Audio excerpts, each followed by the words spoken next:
কি, খুব চিন্তায় আছেন? বাড়িতে অসুস্থ মানুষ একটু স্বাদের রান্না খেতে চাইছে, অথচ করে দিতে পারছেন না। আর চিন্তা করবেন না, খুবই সুস্বাদু এবং লোভনীয় একটি রান্না আপনাদের সামনে নিয়ে আসলাম। বাড়িতে অসুস্থ থেকে সুস্থ সব মানুষই খুব মহা আনন্দে খেতে পারবেন। আর খাওয়ার পরে বলবেন, আহ কি খেলাম, এতদিন কেন খেলাম না। তাহলে চলে আসুন, করে ফেলুন রান্নাটি। প্রথমে কড়াইতে, শুকনো কড়ায় একদম অল্প তেল দিয়ে বড়িটা ভেজে নিন। ব্যাস, তুলে সেই কড়াতে চিচিঙ্গাগুলো ভেজে নিন। 2 ফোঁটা তেল দিন।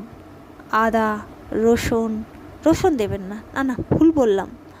আদা, একটু লঙ্কা, একটু পেঁয়াজ ভেজে নিয়ে একটু হলুদ গুঁড়ো, একটু জিরার গুঁড়ো দিয়ে সেই যে ভাজা চিচিঙ্গা আর আলু কুমড়ো দিয়ে ভালো করে নেড়ে জল দিয়ে দিন।